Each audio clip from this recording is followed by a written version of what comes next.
Good evening, ladies, gentlemen, MBs. Happy Friday, unless you're not wearing a mask, in which case go fuck yourself. Yeah, I'm getting that one out of the way quickly. Ha! I've been a very angry man this week. Very, very angry indeed. Although there's nothing to be angry about today's podcast and what we'll be discussing. Relax. No. Relax. I thought you were going to say that like full stop. Like, there's nothing to be angry about. It's just going to be like, what?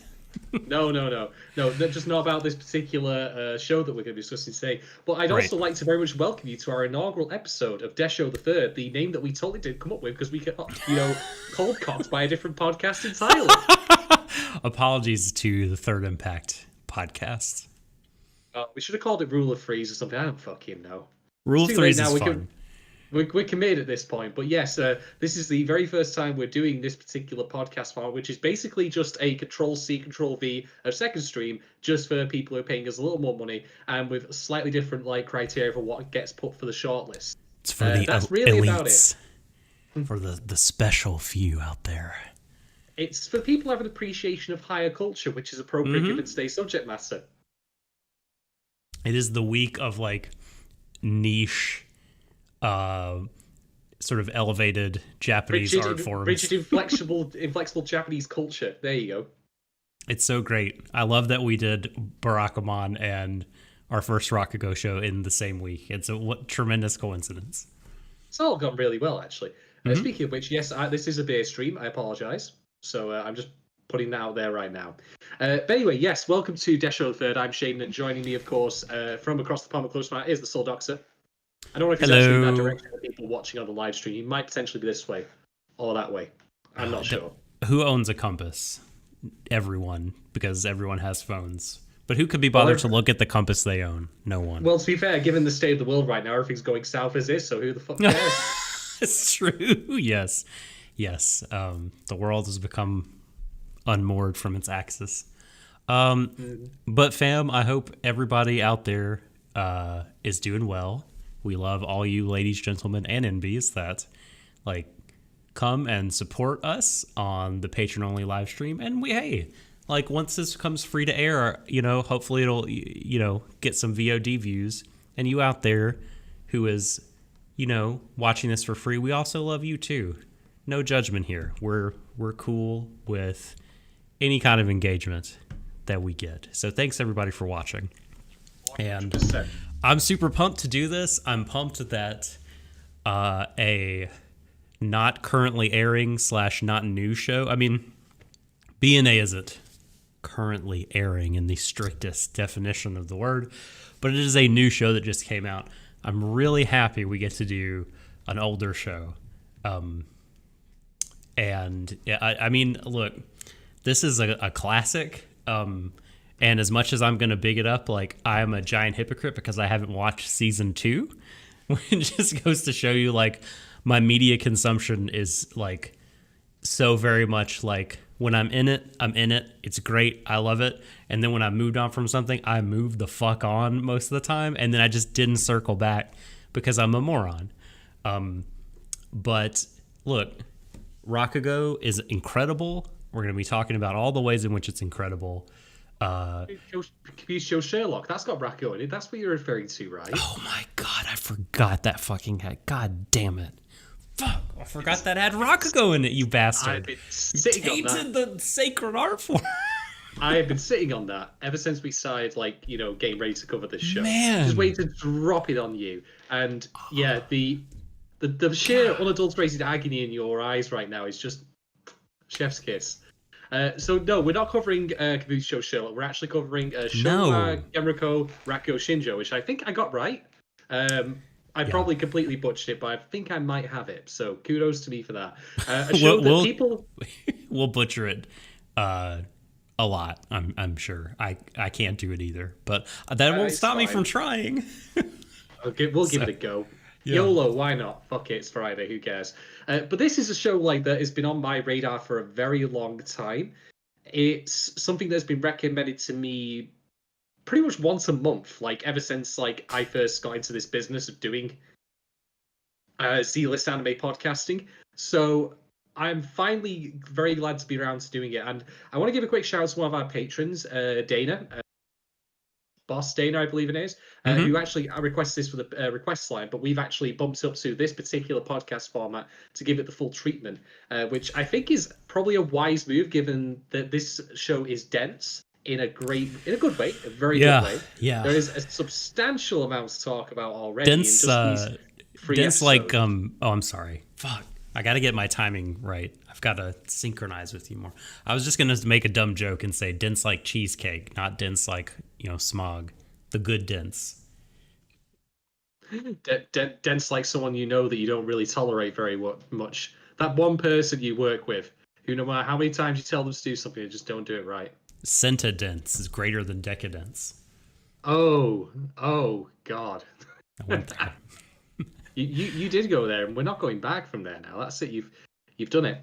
All right. Uh-huh. So if you're new to you're new to this podcast, then this particular series that we're doing, our sub-series, is definitely something you're new to, because we've never done it before. So by default, you're new to this, and therefore, how do we handle this? And basically, if you've ever watched or listened to any of our second stream podcasts, we're doing the same thing here, which is we're going to skip like substantial like plot like riffs and like recaps and whatnot, and just go straight to talking about like the actual content of the show in terms of like meaning and such, and getting some talking points going. But we will provide context where appropriate. So similar kind of thing as before. And we also have patron questions. We do indeed. Those glorious $5 tier patrons who submitted questions to us about this show. And if you'd like to get in on that action, you viewer who is watching this much later, head on over to patreon.com/Warui Deshou and subscribe to the Viking Experience tier for $5 a month, 5 measly dollars. You too can participate in the Rakugo Shinju. I'm always going to do Shinjo. That's where I fuck it up. But the Rakugo Shinju discussion.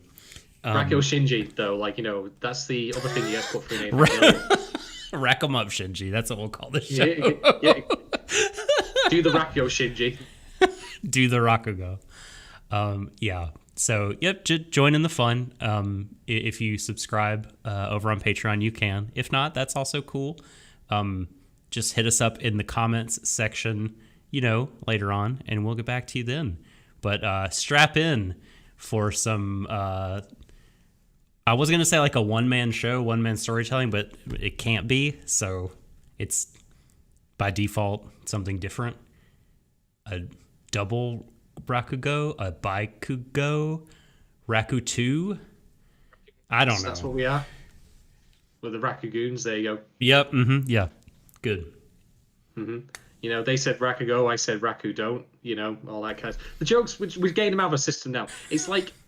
It's like word preparing, idiots. We're just yeah, exactly. We're just getting this word association shit out of the way. Yeah. So, okay, Patreon questions. Let's go to those. So, Oh, hey, before we do that, do you mind if should we talk about the creative people, the folks who made the show? Okay.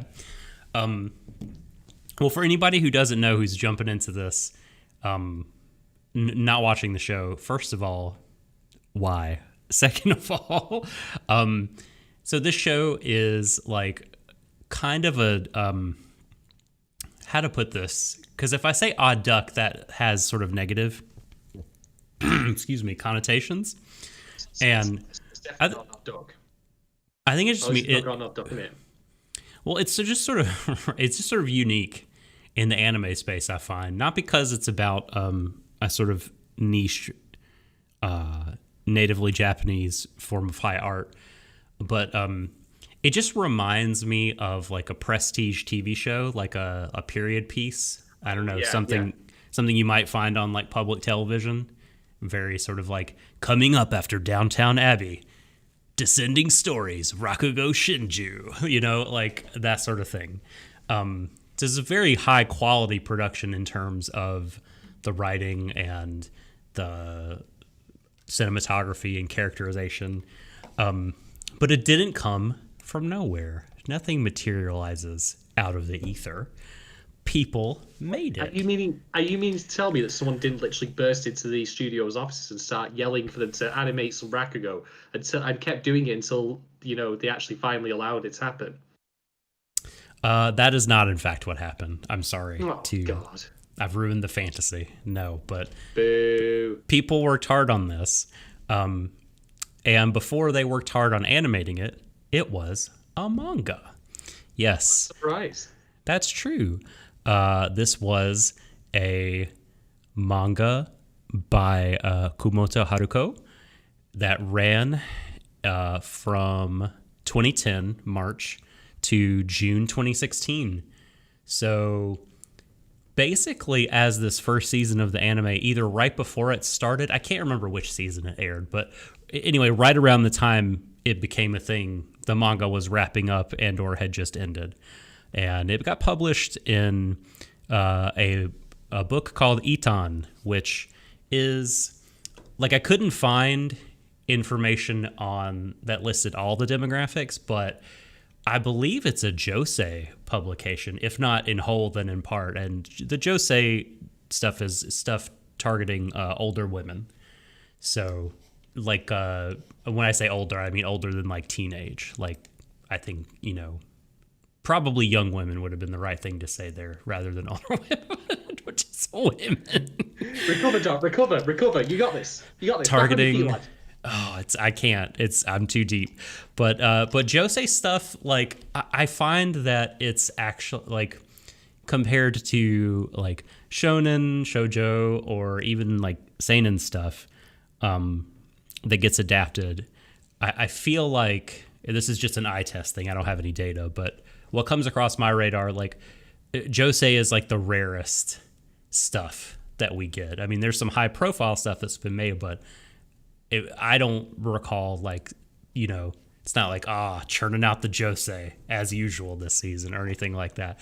But in 2016, it became, I should mention too that the mangaka for this also made the Great Passage manga. I think that's true. I'm seeing conflicting reports. So it looks like that the creator, the mangaka, made the art, but he wasn't the writer, but also like did the character design as well for the Great Passage anime, which I think is out of anime jail at this point from Amazon. I'm not exactly sure. It's a great title for an anime, and both how it escapes from anime jail. Exactly. Wasn't it funny? Something called The Great Passage was locked behind a paywall for quite some time. Double paywall. But that was Kumota. But in 2016, the anime got made. 2016, Shadon, what a year for anime. I feel like an underratedly fantastic year. Because I was going to say all years in hindsight now are fantastic relative to this one. That's fair. But particularly when it comes to making anime, Studio Dean made Rakugo Shinju this year. But you know what also came out in 2016? The first season of Mob Psycho 100. Erased was a winter show that year. Cabaneri of the Iron Fortress, a little, underseen show no one ever talks about called Yuri on Ice, a show that is highly problematic but very, very popular. And now, why can I not think of the name of it? Why is it ReZero? ReZero. Oh, man. So, like, just 2016, I feel like just a lot of really, really interesting stuff came out, a lot of good stuff. It was a very good year for anime. There's other high-profile shows that I'm just not thinking about. I think at least one Kisei Monogatari, Kizu Monogatari, rather, movie came out. Maybe two things, one of them somewhere. Yeah, well, a really pretty Monogatari movie came out that year. So no, it was a really good year for anime. Monogatari thing, like, my God, no. But like, yeah, you're right. 2016 was basically the 1982. Basically, 1982 was great for film. 2016 was great for anime. There you go. I mean, there are other really good years. Like, you could talk about 2004, 2007. It'd be interesting to compare the years and sort of line them up and see which one had. Let's not go into 2009. No, okay, we don't have to go to 2009. I've got bad memories of 2009 in many respects. I wasn't, especially watching stuff made that year. Like, I thought I'd escaped. I thought I'd escaped the horror of 2009. It just keeps coming back for me. Well, we will not let it. We will not let it come back for you now. Instead, we'll pivot to talking about the director of Rakugo Shinju, Mamoru Hatakeyama. And it looks like, though, that Hatakeyama is a pseudonym. According to the ANN record, when I click on the record for Hatakeyama, I get sent to Shinichi Omata record and see an AKA Mamoru Hatakeyama. So yeah, very interesting. Like, we had this come up with Pierre Sugira for Bakemonogatari. So, but no, the director here of the show has got productions under both names. I think the stuff he's done under Hatakeyama is the stuff that like sticks out to me more, because it looks like most, if not all, of his directorial credits come under the name Hatakeyama. You know, that's where the Rakugo Shinju stuff is from. Let's see, he directed both seasons of Kaguya-sama, Love is War, which is a show people really like. A recent rom-com that I have not seen. He directed a season of Rosen Maiden as well, which is like a weird, obscure, like, I think it's obscure anyway, show where like porcelain dolls like came to life and fought each other. It's cool. It's cool, I promise. High stakes Toy Story then, basically. Yes, pretty much. Sudden death Toy Story, for that matter. The early 2000s had a few of those shows. Like, this is Clamp's Angelic Lair was also that sort of show where you bought an action figure. It was just sort of taking like a Pokemon type deal where you bought an action figure, you dressed it up, you named it, and then you got to fight other people's cool action figures. Gundam Build Fighters is sort of a similar deal. The only other directorial credit is something called Campus, but that was under Shinichi Omata. So that is the director. The writer, Jun Kumagai, has written, let's see, Hamatora, the series composition for Hamatora. This is like not anything anybody cares about Hamatora, but like it's like a kind of a like. Oh, if we just had like a Hamatora fan in the audience, there, you're just permanently upset. Well, I also like Hamatora. It's like this like sneakily pretty decent superhero like X-Men style show that I thought was really neat. We got scripts though for Terror and Resonance, which we've talked about on here before.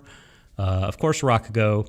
Persona 3 and those films did a lot of the writing there. Persona 4 Golden, the animation, was the series composer for that. So kudos to that guy. He helped adapt one of your favorite adaptations. Wrote the scripts for Psycho-Pass 2, which is ouch. I know that's not a very... I was going to say, like, given the quality of the material we're going to be dealing with here, like, none of this matches up. No. I know it's true. None of it's like out really. There's not like a logical path, right? Like yeah. Like you worked on Barakamon, so of course you'd worked on Rakugo. You'd think. Worked on Persona 4. Yeah, we've got like some mediocre shit and then actual shit in the form of Psycho-Pass 2, appropriately enough. The number 2. Ooh, Aquarion Logos. That's a season of Aquarion I haven't seen. I've seen the other two. That's sort of Shoji Kawamori's and Satellite's like just really off the rails, batshit super robot show that I enjoy. But I haven't seen the Logos season. But our writer here was the series composer for that. And then the last thing I just wanted to shout out, there's a lot of really talented people that are involved with this show, but I want to just take a second to talk about, and we only get to see her for like just a teensy beensy millisecond in these first 3 episodes. But Miyokichi, her voice actor, is perhaps the GOAT. Voice acting royalty, Megumi Hayashibara. Amazing pop song singer as well. Shadon, I'm going to paste the link to her CV, her Anime News Network CV, in chat. And I want you to click on it, and I want you to scroll through it, because most of the time when you look at these CVs, it's like maybe 1 or 2 scrolls. Let me know when you're done scrolling down. Well, the non-anime roles list is already ridiculous. It's already bigger than most people's anime credits. Grief. She's the queen, man. For like 3 decades plus, she's been killing it, getting great roles. She's into collecting telephone cards, apparently. I don't know why. A lot of oh my god, some of these figures here, I'm just like, this is way too much info about one person, to be quite honest. Let's see, staffing, blah blah. Oh good god. Cast in. Does this so woman know much. what Sundays are? So much stuff. Oh my god. Yeah, she played like a key part in the Pokemon shows from the beginning. I will always know her as Lena Inverse from the Slayers, the main character of the Slayers. That's where I first encountered Miss Hayashibara and fell in love with her work. But she's done all kinds of like incredibly iconic work throughout the 90s, 2000s, even into, modern stuff like Rakugo Shinju at 50 plus. She's still killing it. We stand a legend here at Warui Deshou. And I just wanted to point this out. That CV is. I just feel like this, like reeling paper over like shit. You're all day. I know. That is impressive. Huge. Yeah. All right, but that's all I've got. We can now launch into our discussion portion and our answering questions. We can indeed. I'm actually going to break slightly with tradition here and just open with a very quick synopsis of the show, because I think it's worth pointing this out. Like, what the hell is Showa Genroku Rakugo Shinju actually about?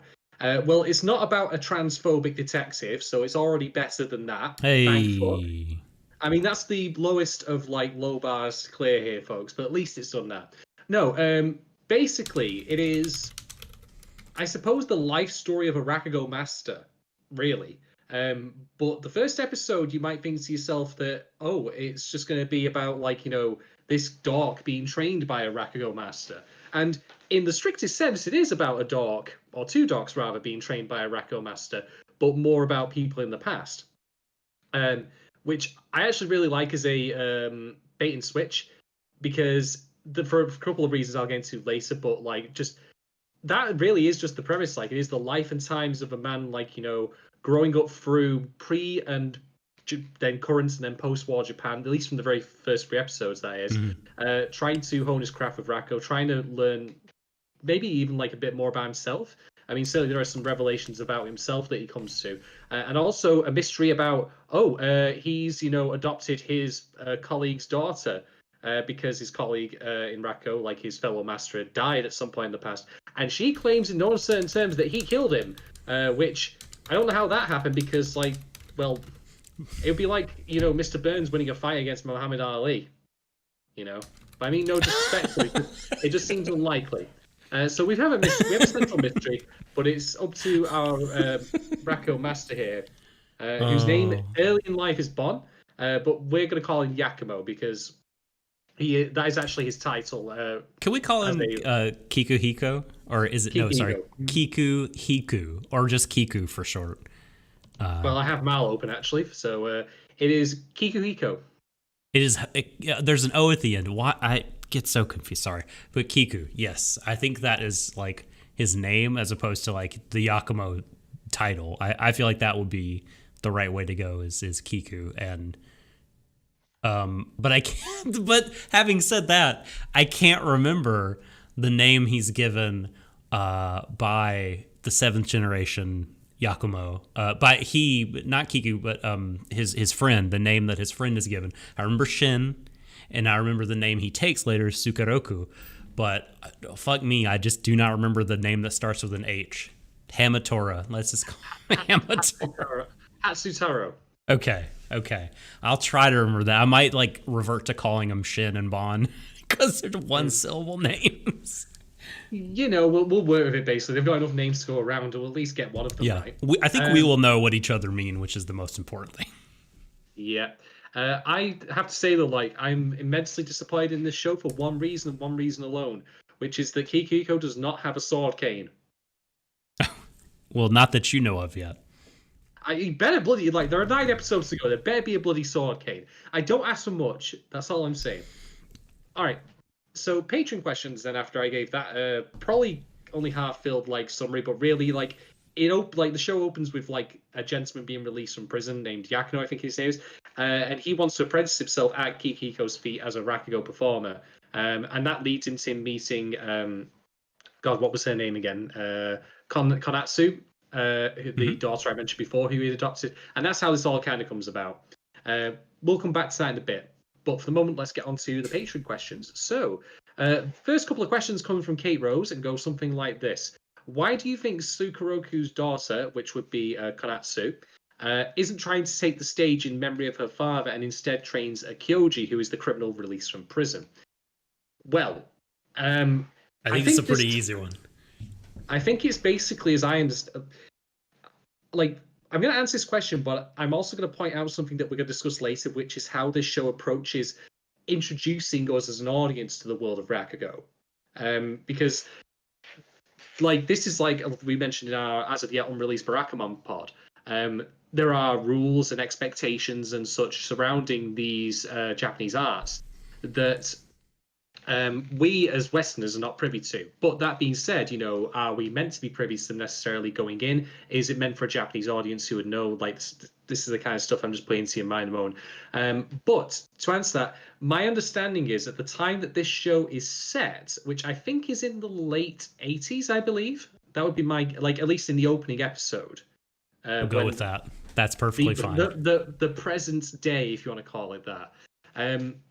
My understanding is, at least at that particular time, it was not possible for a woman to become a Rakugo performer. Yeah. However, Kate herself has actually linked us an article in our Discord. Get yourself on the Discord access for $2 or higher, patrons. So get a sub plug in there. That illustrates that there was actually an Irish lady whose name eludes me right now, who did become a Rakugo performer. I don't know much more of it than that. So maybe times have changed so that way it becomes more flexible.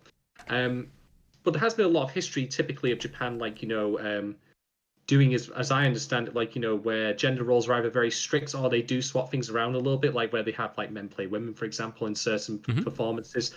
I mean, we mentioned also in our Barakamon podcast about that theatre, you know, that one. Like, you know, how the roles, like, the expectations made on you because of your gender in that particular theatre are very, very strict, very rigid. You don't break them. It's taboo, period. Which in its own funny way is ending up influencing idol culture, believe it or not, because you can't have boyfriends if you're fucking idols, like that kind of thing. But I think that's pretty much the answer in that, like, Konatsu mentions when discussing with, I think it's Yakumo's wife or possibly housemaid. It's not quite clear on this point, but it's also not really relevant. Like, you know, you knew my father and all that. Like, what happened to him? And then she mentions, like, at the end of this conversation, like, you know, I didn't want to be born as a woman. Like, I would have preferred to be a man. Now, this brings up shades of what you and I have been discussing off pod and have discussed on pod in the past about Naoto from Persona 4. Where we discuss, like, you know, was that trans narrative or not? Our opinion has evolved over time on that, but I'm not going to get into that because this is not about Persona 4. So if you want my answer on what this means, I think it is literally just the case of that she is not allowed to pursue the career in Rakugo that she wants because she is a woman, and that's why she would prefer it to that way rather than a gender dysphoria thing. That's my understanding of it, though. And in case you can't see me on video, I'm, as white as the driven snow, and I'm also cishet. So there you are. So take that opinion for what it's worth. But I really do think it's just as simple as that, in that she's prohibited because of her gender, and that's why she hasn't pursued any further. Even though, by all accounts in the show, she's pretty damn good at it, and she could potentially be even better with a bit of training. Yeah. Oh, totally. She could be. I will, I will try to read some more about this, because this is an interesting thing I hadn't really thought much about. As a man, of course, just didn't cross my mind while I was watching it. Like, why aren't there ladies? But as you can see, we see several Rakugo performers and performances, and we see a room full of masters and everything like that, and none of them are women. Women can come and watch and bring their children. But, it does seem, based on that, and then based on the scene where the young woman that we're talking about is very frustrated. She's shedding a tear, and she says, I never wanted to be born a woman because I can't surpass Bon, Yakumo, Kiku this way. Because I need to surpass him as part of my revenge for my father's sake.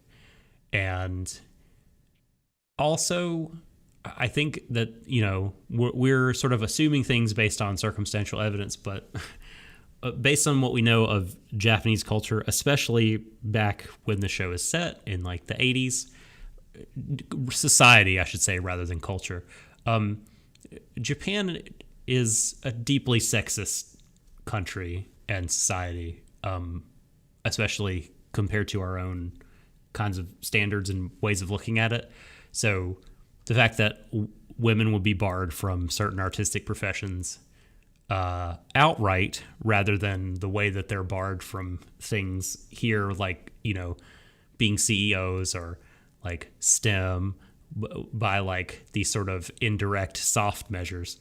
It's in Japan, it would not surprise me at all if the case was no women allowed. This is a boys' club. Kate has just played out in our chat that yes, Rakio is traditionally done by men. What I will note, by the way, as an aside, which we'll come back to in a bit, is that this is not the only example in even just these 3 episodes of where gender roles and expectations are hoisted on a character. And also, I should stress, in the second example, it's not even the case of them being hoisted on a woman, it's them being hoisted on a man. But we'll come back to that. Oh, man, we might not even want to talk about that now, just because the next set of episodes are going to put the pedal to the metal as far as that theme goes. Ooh, I see. Well, just to clarify, in case you're wondering, like, has Doc been shaking his magic anime 8-ball again? The answer to that is no. He has actually seen this show before, from my memory. I have not, despite the fact that people have told me many, many, many times to do it, and I've done what I've always done. I've said, I'll do the Babushka show. I'll put it tomorrow. It's fine, it's fine. I'll get round to it eventually, I basically operate on Valve time if you happen to be a video gamer. I'm very sorry. Anyway, next question from Kate. What do you make of the relationship between Yakumo and Sukeroku? So this again would be Bon and Shin. Oh. Big question. Big question. Man. Well, I think we should just get straight into it and say that there is a lot of this is something our patrons have already discussed in our discussion channel about this show. So I'm not going to take sole credit for noticing this. I'm going to point out that Dave said this and just bring it to everyone's attention. But if you want to read into this as a homosexual or even bisexual relationship, at least on Sukeroku to Yakumo's parts here, you can, because there's a scene of them bonding, they obviously spend time in the bathhouse together when they're younger, and then when they're older, there's that scene of them making the pinky promise, with which Sukeroku helps him go to sleep by speaking Rakugo. Man, yeah, I don't know how much I want to commit to actually answering this question right now, as much as you said with the other one, because we are only 3 episodes in. I'll say this though, because I think that some of these things are not mutually exclusive. You can have certain facets of a relationship that then also combine with another. So I'm not going to commit to saying as a hard yes or a hard no to it being a queer romance. although it's certainly queer code if you want to read it that way. But what I am going to hard commit to is saying that it is pretty didactic in the show itself. It's very intentional that these two are complete opposites. You have one who is an introvert, that being Yakumo, Bon, Hirokiko, and then you have Sukeroku, who is all energy all the time. Like, he's constantly dialed up to 11. There's no two ways about it. So, what I think that this relationship does for them both, though, I also got my headphone cable cord. That's why I was just fidgeting then. What I think this relationship does for them, though, is it makes them kind of not entirely meet in the middle, but like helps take the edge off a little bit for both of them, where like obviously Sukeroku needs a little bit of restraint in his life, but also Yakumo or Bon needs a bit to get out there. He needs to come out of his shell a little bit. A lot. Yeah. So in terms of that kind of relationship, I think that's pretty clear cut in the show that that's the role that they serve for each other. But on top of that, Sukeroku also simply serves the role of being the first person Bon has probably ever actually had a proper friendship with, and someone who accepts him for who he is. Rather than, as we find out in the very second episode, where as a child he was basically cast off because he was useless, or at least perceived as useless by his parents, which leads to a heart-wrenching scene in the bath. Which, God, this got me, dude. This is rough. Yeah, this show, I'll put it out there right now, even though I really should save it for my final thoughts. But this show had a reputation that I was aware of going into this, and whenever I hear about stuff like when I heard, for example, about how Fruits Basket was this legendary manga that was being adapted into an anime, and I was like, I see. All right, let's go prod and poke at it. Let's see what's really true here. And then with Rakio, that simply was the case with people recommending it to me. That reputation is thus far absolutely earned, in my opinion. It is a phenomenal piece of work. It is tightly written, tightly executed throughout. So yeah, I thus far have been quite impressed with it. And I think that bathhouse scene alone, where Yakumo, Sukeroku makes the surprisingly mature observation for his age that, hey, you know what? You were abandoned too, weren't you? Because both of them don't have any parents at this point. Just cut right to the bone. And Yakumo Bon, he starts crying in the bathhouse because he recognizes the truth of those words.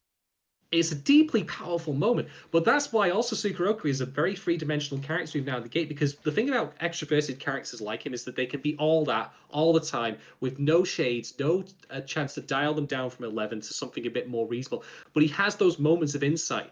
I think that what it is not only is he extrovert, but he's also emotionally mature, which is something that Bon, through no fault of his own, just because of his upbringing, has not had the chance to do. Yeah, God, this is such a, how do I feel about their relationship? What do I make of it? I think it's incredibly beautiful. I also find it to be quite sad, just because, I don't know, something about them together, Sukeroku just wants Bon to be happy, and Bon struggles really, really hard with being happy, if he's ever happy. And, I read this on the part of Bon, I read Bon as a queer character, but I think, if you don't, that's fine. But I think what is impossible to ignore is the beauty and complexity of the relationship. Because like you pointed out, Sukeroku, Shin, is the first human to treat Kiku, Bon, like a person and not like a problem, not like something that needed to be tended and then ultimately abandoned. Sukeroku sees him and acknowledges him and cares about him and comes to love him. And Bon loves Sukeroku, and if it's because of that he comes to love Rakugo, I think, because of his connection to Shin. Maybe even eventually himself, perhaps a little bit, Maybe so. And I just don't think he would have, if you take Shin out of the picture, I don't think Bon would have taken to Rakugo. But He said Shin is the reason I came to love it, and Shin is the reason I came to hate it. And this is the thing though. Like in the third episode, because this is the history of these characters, or rather, I say it's the history of Bon, and I'm going to come back to why I'm specifically saying it's his history and not Sukeroku's later. But there is a very key reason I'm saying that. So put that in your back of your head. So, but like in the third episode, which we're covering today, like, well, World War II comes a knocking, and that obviously has an effect on our characters who are living in Tokyo. To the point where Bon leaves with his master's wife to live in the countryside safely, while the master himself, the Yakumo of that time, the seventh generation gentleman, and Sukeroku are going to entertain and perform on the front lines. Which obviously, I mean, it's the front lines. That's that's like saying, oh, you know what you're going to do? You're going to do the Normandy beach landings, but you're going to unicycle down it. Have exactly fun. Right. Put me down for none of that. Thank you very much. But the point being, though, is that we get some time with Bon, of course, because he's narrating his history here, of how he had to abandon Rakugo for a time because obviously he couldn't perform. Indeed, the practice itself, as I understand it from what is presented in the show, was going out of fashion a little bit in the run-ups to the war. It was becoming censored because of indecent. Some of the more bawdy material. I mean, I don't see what the problem is. Like they just discovered Pornhub early. It was on wooden blocks or paper. What's the problem? I don't see the issue of a Rakugo story about stepmoms. I'm just saying. Anyway, before Doc wilts in embarrassment, the point I was getting to is that he spends time working at a factory, and he actually explicitly mentions that if he wanted to, he could have settled there doing this regular 9-to-5 job, marrying a regular girl, because he was actually dating a girl for a while. Although, what a heartbreaker! I have to say, like, when I said before that this was queer coded, like, you could also read this particular relationship as arrow, perhaps. But I think a big part in that also is played in how, like, he is a Rakugo apprentice, is still not allowed to, like, meet and spend time with women in that particular context, as I understand it. Sorry. Look puzzled, Doc. Oh, I missed. Could you repeat that statement or question? Right. So, like, I was saying, like, he was dating that lady for a time, right. Ochio. And he wasn't able to. He didn't continue that in the end because she left. But you could read that relationship they had as kind of arrow. But also, if it's not that, you could read it as a cultural thing because of the context that as a Rakugo apprentice, he is not allowed to seemingly date women, or at least not date like people who are also performers like him. Well, because he was like the lowest rank. Like, that's it. There you go. So he couldn't be seen with her. I get it, and that is part of a system that you have never been horny a day in your life. I don't even begin to, like, I can't even claim to know, like, how that works. If you can only date someone on your rank, or once you reach a certain rank, then you can start having a romantic life. No idea. But for whatever reason, because he was bottom of the barrel, they couldn't be seen together.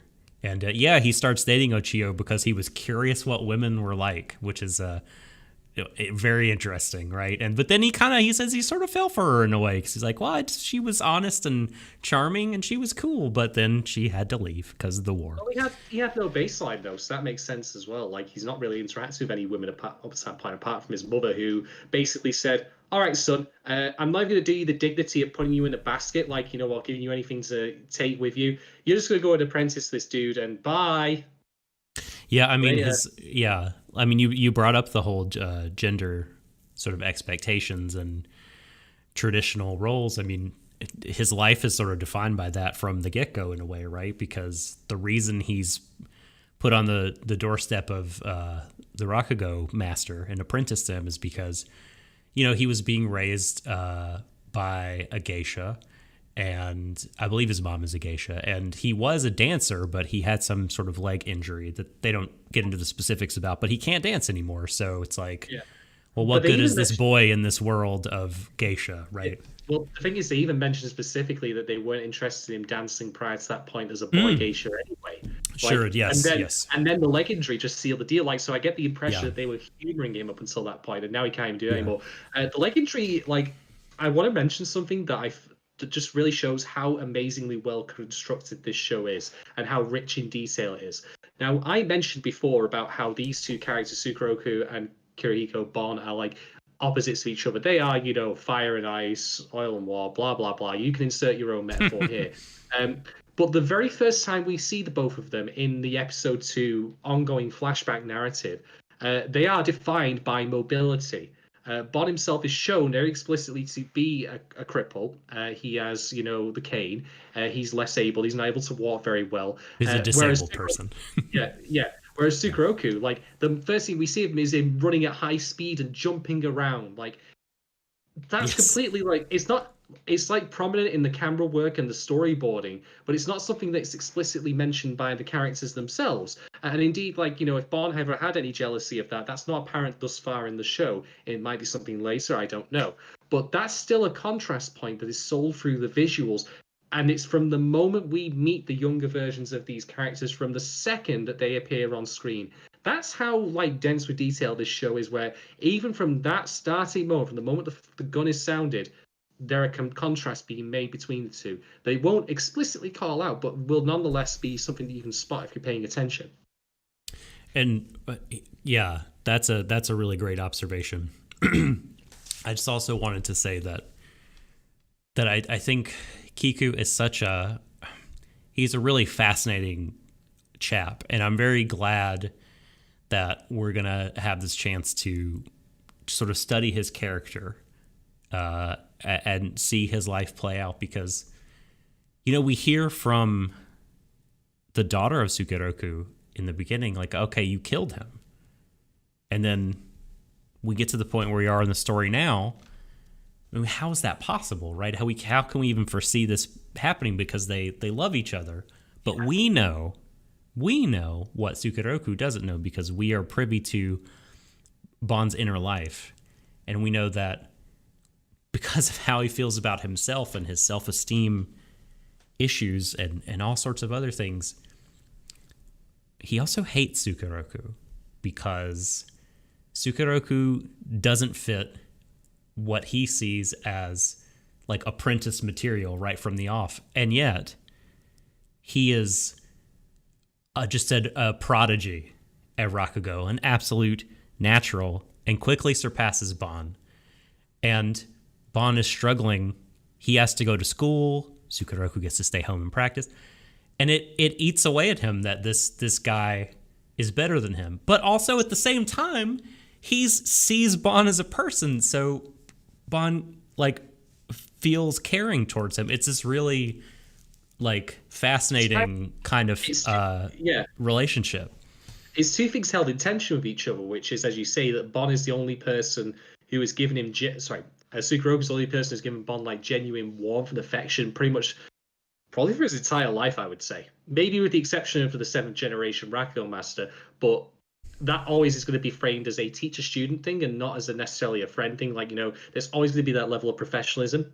And certainly, if there's one thing you could say about Sukeroku, is that professional is not a word you can even spell, never mind practice. So, I mean, do you think, like, when, at the end of episode 3, when Sukeroku's back from the war, like, and that incredible moment happens when Kiku runs up and hugs him, I think that might be the first hug he's ever had.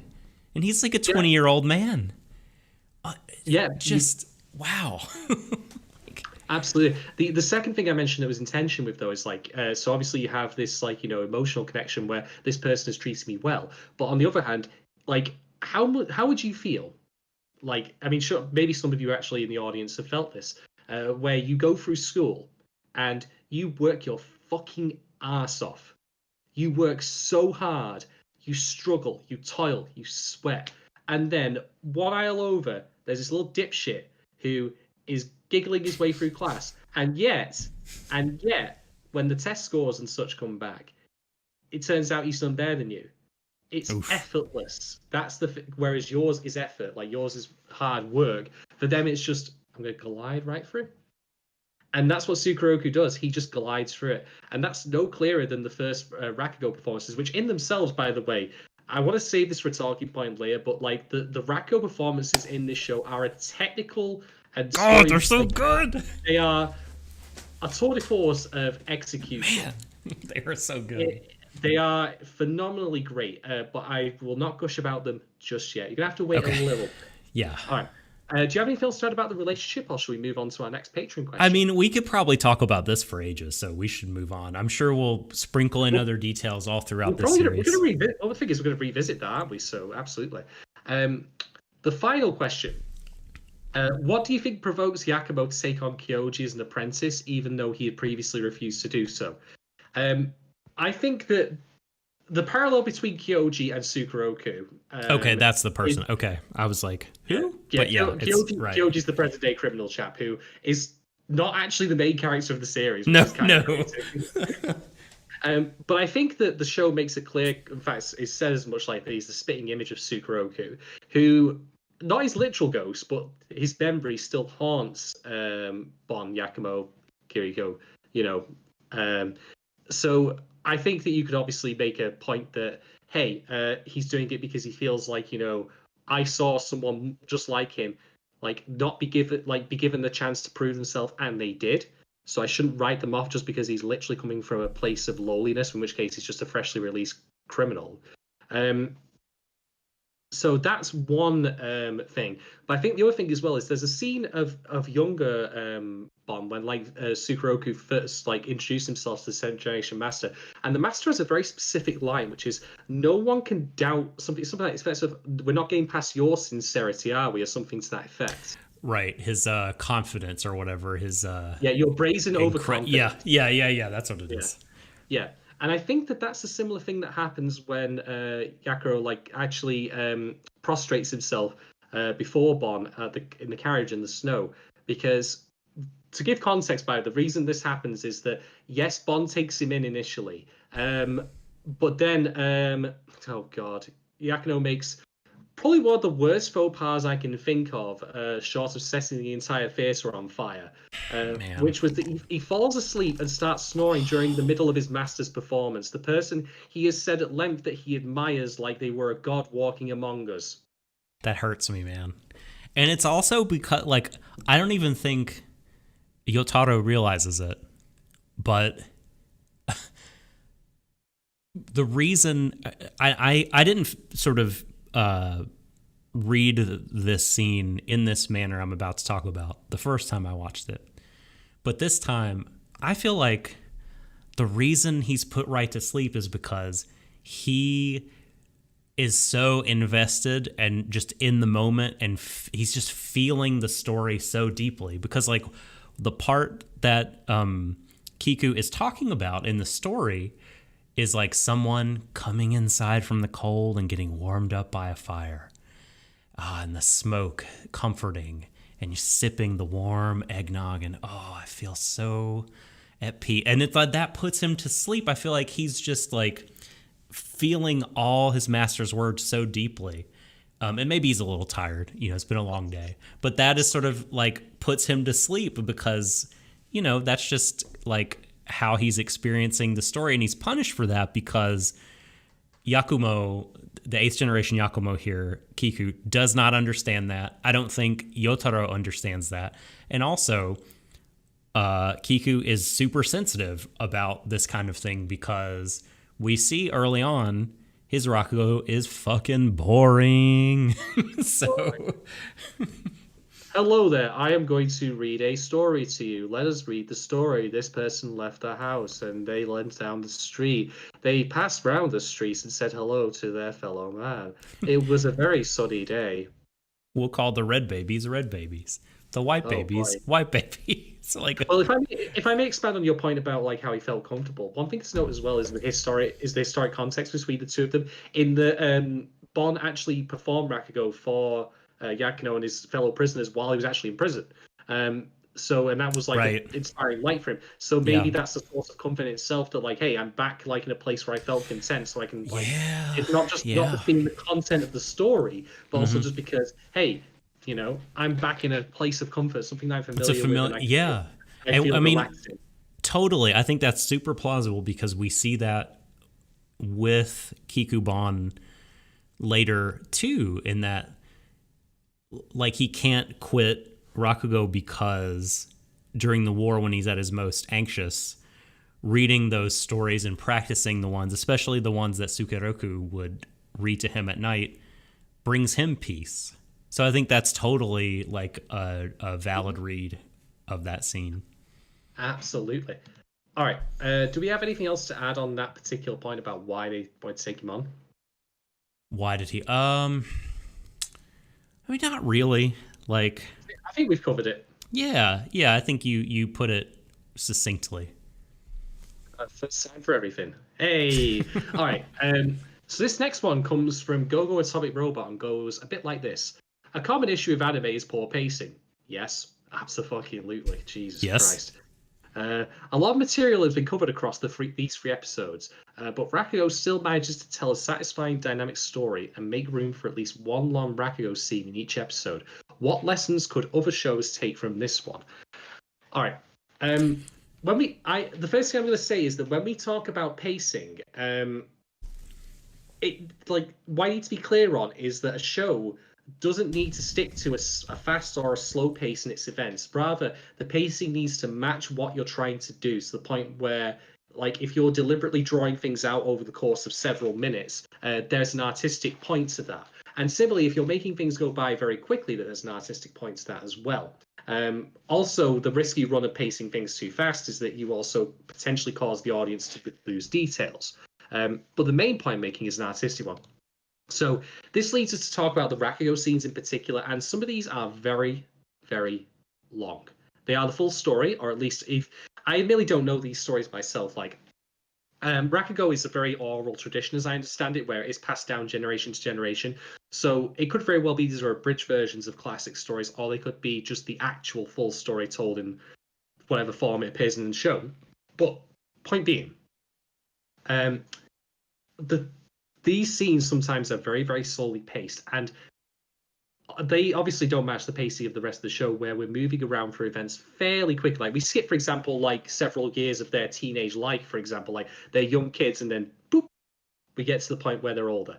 But that's fine, because we don't need to see the stuff in between that, even though it could be interesting in its own right. But point being, in the Rakugo scenes, like when we see, for example, Hiriko's Bond's first performance, it is, as you say, dry. It is as dry. It is as dry as a bucket of sand, and it goes on for what feels forever. But that's a deliberate instance of the pacing being used to make an artistic point to help sell that, along with some other things which I'll address when we get to talking about the Rakugo sections in more detail. But conversely, Sukero's, like, his Rakio performance the very first time is very energetic. It moves very quickly, even though I feel like it has a similar amount of actual runtime in terms of minutes and seconds. Yeah. But that again is paced that way to like sell his craft, and the fact he's just that an engaging performer. Yeah, he's a naturally born entertainer. So I think the lesson I would say that you could take from Rakugo regarding pacing is this: it's a sliding scale, like on any instrument that you can use, and there's nothing wrong with you switching it back and forth as you feel is appropriate. But you have to make sure that you're using it in a measured way with a deliberate intent behind it.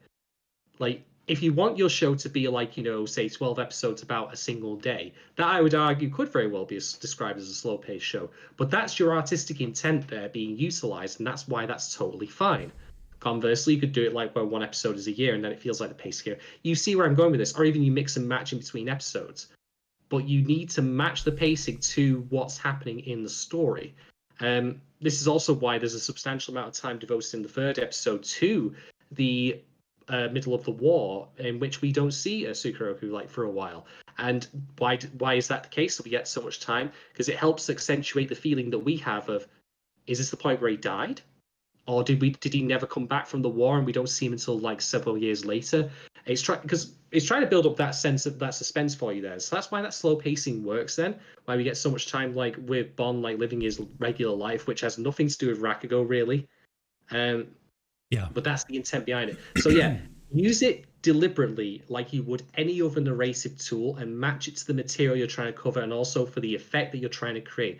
if you're doing it with slow pacing, like with the Rakio scenes or with that particular scene with Bon, it's because you want to build up expectation either of, oh god, I wish this Rakugo were fucking over because it's terrible and I hate it. It's like having a power drill put through my temple. Or, in the case of that, as I say, put like mid-war scene, the absence of them, like, we're dragging out long to help like build up that tension and just then release it at the right moment. Because I'll tell you for free, if it had been just a solid minute of, oh, I went and worked away in the country for a couple of years, did some work at a factory, and then, oh, I saw him again, just going down the street one day, that would have nowhere near the punch it did otherwise, would it? No, of course not. Absolutely.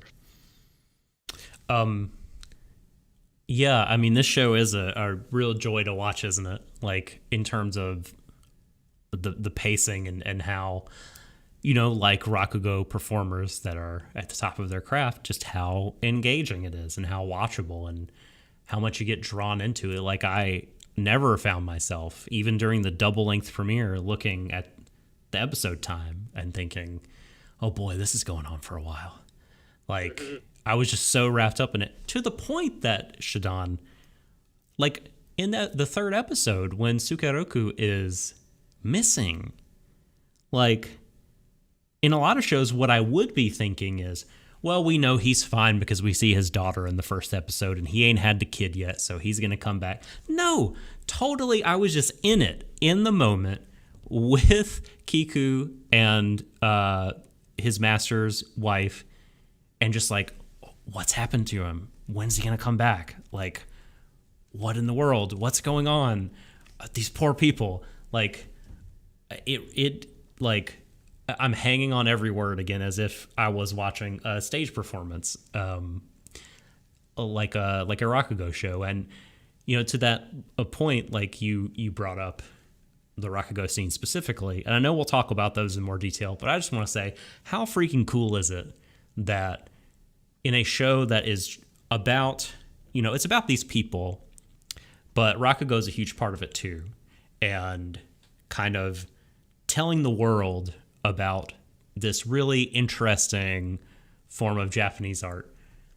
In many shows, like Barakamon, or even, I mean, this is sort of like adjacent to a sports show, I would say.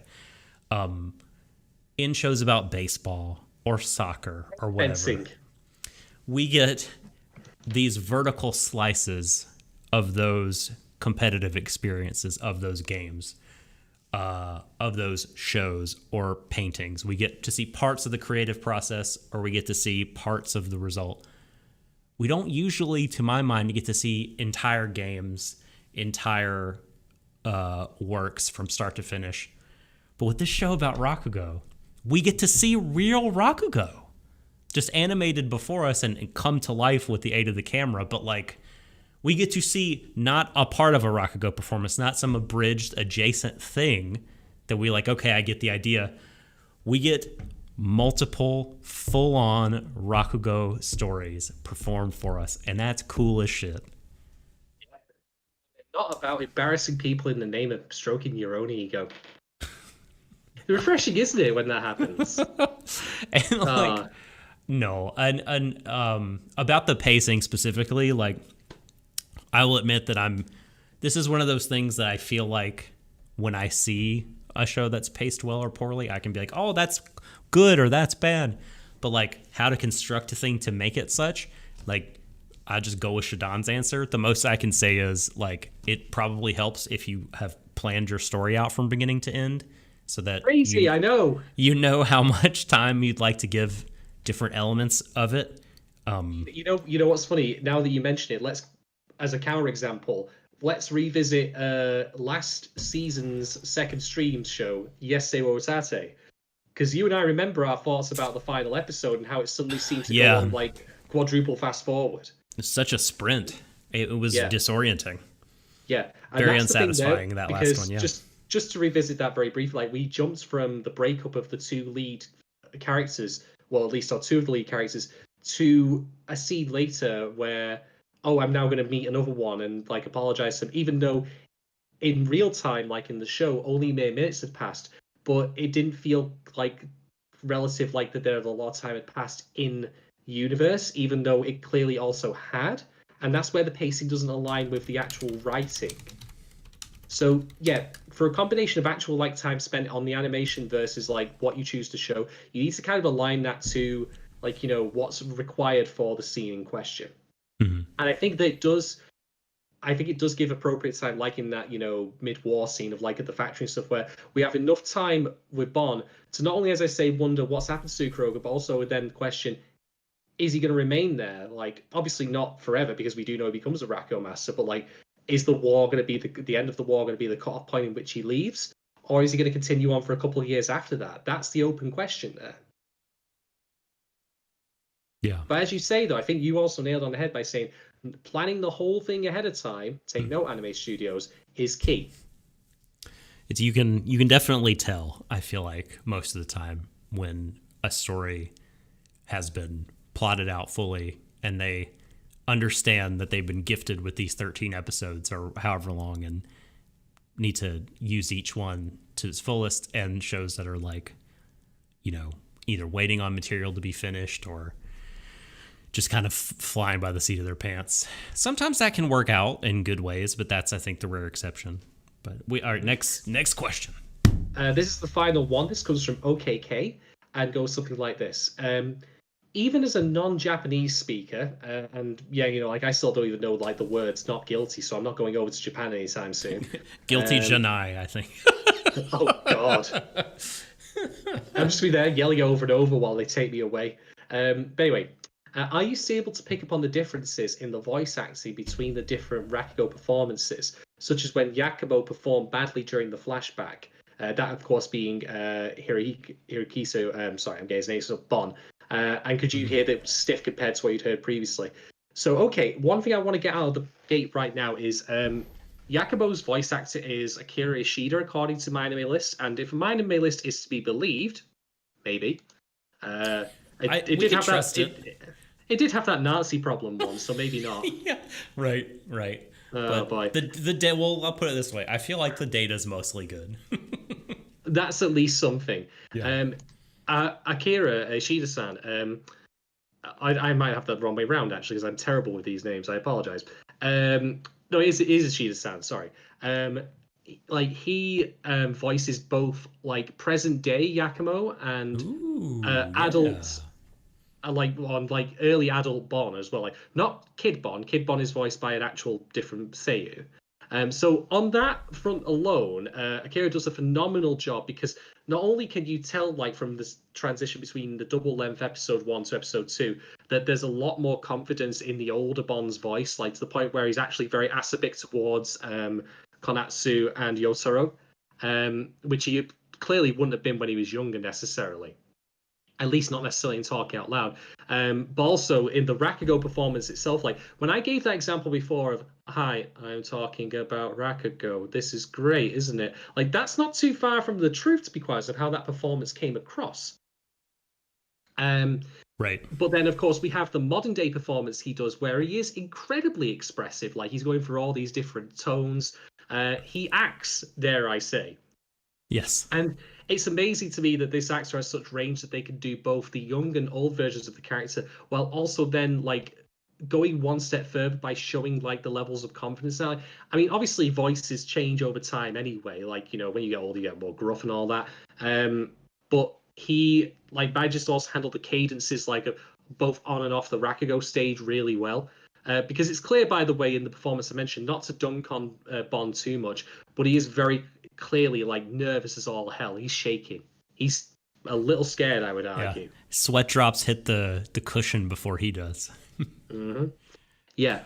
So I think that came across very clearly, and that's to the show's credit. Mm-hmm.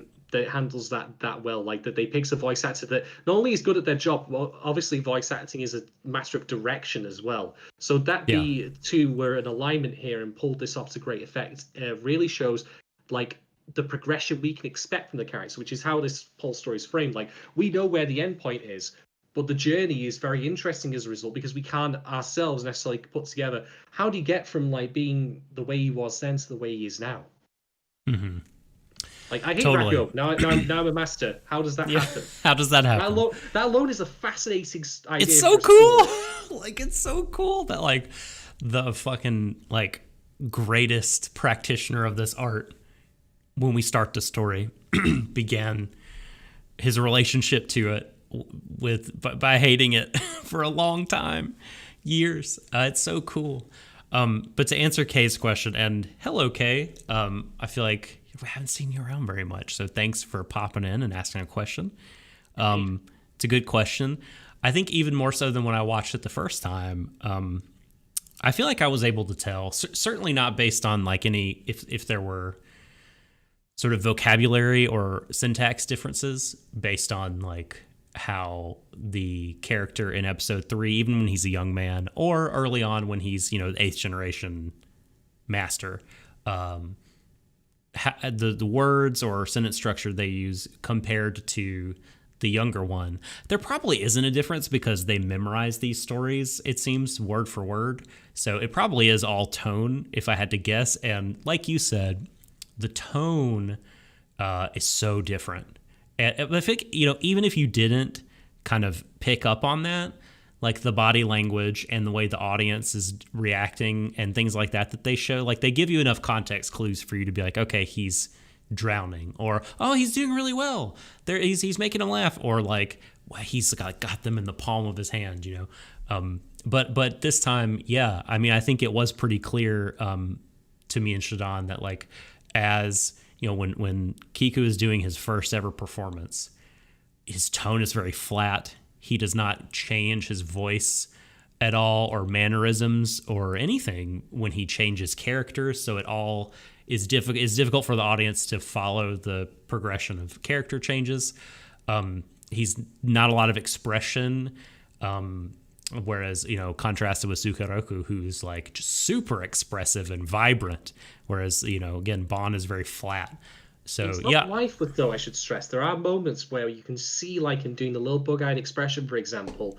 Toward the end of it, which break through. Like, it's and that's again to the credit of this, like, it would be all too easy to write, like, person does something badly when they try it for the first time as a holistic failure. But it makes it clear that there are, some glimmers of the performer that he would become already in the very first performance. And conversely, I should stress, by the way, like, obviously Sukeroku does the performance and everyone's like losing their minds over it because he's a naturally energetic person. So that like draws people to it. But it's clear from like the reaction of the 7th generation master, like that he's not practiced and that it's still not necessarily a good performance, like, which is a really interesting idea, that just because you get audience applause and laughter out of them, like, doesn't necessarily make it a good show, which, funnily enough, is a key lesson for a lot of modern TV, as it turns out. Right. You know what I mean? I do. So is that our final patron question? That is our final patron question. Yes. So thank you all very much for throwing those out to us. Always really good to have, you asking for our thoughts. Like, I'm really happy that we get to do that. If you do want to provide your own thoughts, would be a listener at home, and you're not currently sending us any of your local denomination, do feel free to do so through patreon.com. Get yourself on the $5 tier, and you can ask us questions about pretty much anything, It could be about Decadence, it could be about Showa Genroku Rakugo Shinju, it could be about Brand New Animal. It can't be about my hair, though. That's verboten. That's off the table. Yeah. All right. Before we move on to actually doing our own talking points, I am going to snip very quickly, live on air, because I'm an irresponsible prick, to go get another drink. This will be amongst my kitchen is around the corner. Just a wee little break. We'll be right back.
We're back. I have a new beer, More Goose IPA. Thank you very much, Tesco, for selling it to me for the cheap sum of 50 pence. You know, it's actually cheaper than actual soft drink, which is kind of crazy. But Is hey, it good? I mean, is a 50 pence beer good? well, it was reduced. Normally, this is like £1.50 per can. So it's not bad beer. Like it's Goose IPA. Like it's legitimately good. Oh, that's true. It's Yeah, still, yeah. Yeah, it's still not had the Untitled Goose IPA sponsorship, which it really should have done ages ago. Because you know the gamer market, that's always something you can tap into for disposable income. But never mind. You know, let's waste up on that. All right. So talking points. I'm gonna go and drop a truth bomb on you here, Doc. But just as something to completely blow your brain. Think about this, right? What if I told you that Bon telling this entire flashback is the hardest Rakio performance of his entire life? I would totally agree. I mean, And I'll tell you why. yes. Because Rakugo is often framed as literally one person having to portray the roles and personalities of two people at once. It can go, if you'll indulge my improv here a little bit, and go something less like, "Hey, did you hear? Did you hear about those guys doing that new podcast? What? Nah, I don't believe that for a second. Those talentless hacks. No, really, they're doing it. They're going to do another podcast with them. You get the point. That kind of thing. That is the first and last time I'll do Rakugo, by the way, and I also coincidentally may have been barred from entering Japan now as a result. But point being, obviously, like, you know, there are a minimum of two characters usually in a Rakugo performance that one person must portray using nothing more than, I'm going to be on my hand, like on my knees. I've got this fan that I can use, like, as we see in this do, fishing kind of thing. But the key thing here is portraying two different people. So think about how crazy it is that Bon, like who we've already seen has historically been very introverted, having to recount the life and times of a deceased friend who was his opposite in many ways. And he's still got to like portray those lines, like say like how enthusiastic it was about it. Like think about the behind the scenes, like, you know, actual reality of him telling this story. It's insane, and that alone like makes me respect the show so much. Like that is literally the synthesis of the very idea of Rakugo as a storytelling thing being used to educate these people on the history of the profession, and also in particular Konatsu's father. Right. Like that's bananas when you think about it like that, but it's so Yeah. good. It's layered. Many layers. Like an ogre. Speaking Or of an layers, onion. but not of ogres, let's talk about the Rakio scenes as well. Okay. All right, so I want to make something clear at the start here about the way that these work and why I think the show is very smart. Because there is an audience that is watching the Rakugo performance in the show, but then there is also us, the audience, you know, us watching at home, mobile phone, whatever. We are distinct entities, even though we are technically the same thing. Why is this important, you might wonder? Why am I bringing this up? But in, you know, the better days when we were able to, you know, not worry about being 2 meters away from someone lest our heads explode, or whatever, you know, I would ask you at home to say, have you ever been and watched a live comedy performance or even a musical performance? Like, have you ever watched, for example, an indie band? Have you ever, like, watched a comedian? Odds are pretty favourable you have. I have. And I'll tell you this free, right?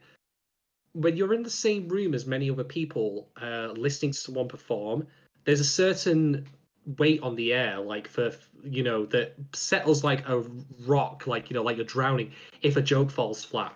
Oh. Like someone, Yeah. someone cracks a bad joke and you immediately feel everyone tense up a little bit because they feel, was I meant to laugh at that? I don't know. It's weird. I don't get it. But obviously that can't be replicated with this division between the diegetic audience and us, the regular people actually who are alive, supposedly, watching this show.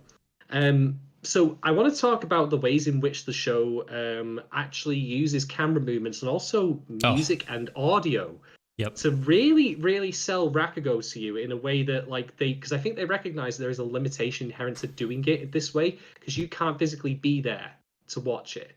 I think that there is something lost in translation a little bit because you're not in, like, it's like if you ever say, for example, watch like the stand-up sessions of any famous comedian, like let's say Bill Bailey, you know, you can buy, I imagine, a lot of Bill Bailey's performances on DVD, you can watch them on stream, but it's not the same as physically being there. That is a hard truth about it because a lot of comedy often is about like who you're with as much as who you're watching, and getting involved in the energy of an audience. But also, exactly, it's also, though, as much as it is something is lost if you're not a part of the audience, I think the experience of watching secondhand like this via like a camera, the show play out and seeing the audience and their participation is enough of an approximation to get you a lot out of it and to kind of keep the integrity of the performance and its quality intact. But imagine, if you will, rather than taking the camera viewer out and placing them in the audience, take the audience out and put them all, remove the audience and make everyone watch on TV as they perform to an empty theater. This is the situation that we're facing in the modern, COVID-19 pandemic world, is all these sports, live events, the presidential debates in my country are all going to keep pressing forward because people want to experience these things that add spice and color and flavor to life. But things are going to lose audiences. And I think I'm going to talk about this some more related to a very specific thing. But I think more than we think, more than we realize, live events and live performances live and die by that audience. That is absolutely true.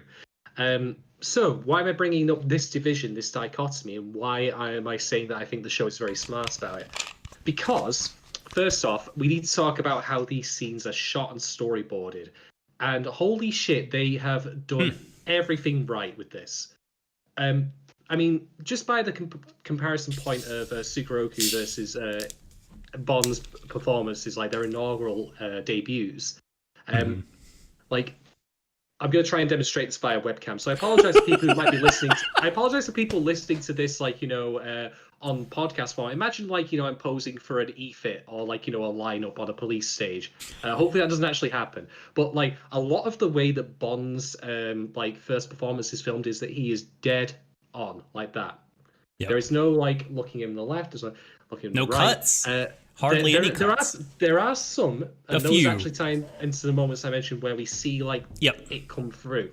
Well, when he starts to, sorry, I didn't mean to cut you off, but I was just going to say, like, when when some dynamism starts to come into his performance, then we get some cuts. But because, I feel like that is also part of the visual language that helps you understand, like, he's bombing because... So he said he's bombing, then I'm like, no, no, Bonnie. we don't. No, it's no. It's like, Did you just dab? Did you just fucking dab? I almost dabbed. It was not quite a real dab. Dab you.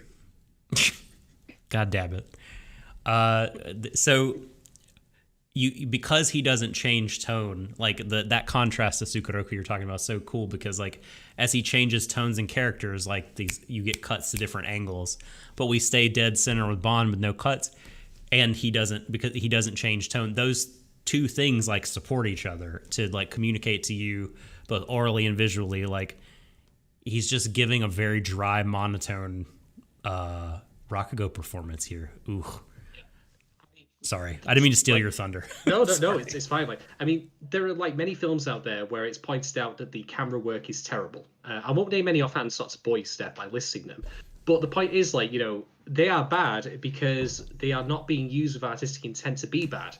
Like, there are times in which, having a very flat shot that holds for a long time makes a point, and as it does here, like, where it shows that, like, Bond is clearly not, like, as the cuts in Sukeroku's performance show, like, really marking out which character he's switching between.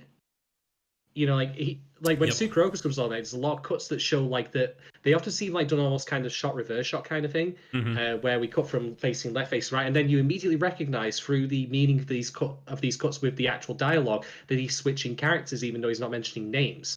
Whereas in Bond's first performance, that is much, much muddier. It's not clear when he is switching because he feels like he's reading, like, cue cards. Like, he's almost like, how do I say? It's like he comes across almost a little bit like he would be, one of those, like, Alexa voices. Unfortunately, he's got that kind of delivery of it, which I don't mean to be, like, mean to him, like, unnecessarily. But that's the kind of thing that's going on there. He's mean to other people later, so it's okay. Yeah. The the other thing that I'll mention, by the way, is that I want to talk about sound as well. And this almost feels like cheating in a way on the show's part, but it still works, so I'm going to count it. But when we get to the end, like nearing the end of Bond's performance, there's this noise that starts creeping in like that. And his voice in turn gets lower and lower in volume, fades away. It is possibly the most weaponized form of making someone feel bored that I have ever experienced in any media. Like, it's incredible. It really sells like that this thing is just flaming out. It made me feel claustrophobic. It like, really did. Dread. Yeah. Yeah. Like, oh man. And then Sukeroku's though like has this bombastic like music track that goes with it when his starts like coming to its crescendo. Yeah. Duel of Fate starts playing. Oh, God. Now's not the time to use the cane for that. Worst. That'd be awkward if you had a cane lightsaber that you turned on by accident and just fell through the floor. I'm the thief. I didn't steal anything. It just would not go together.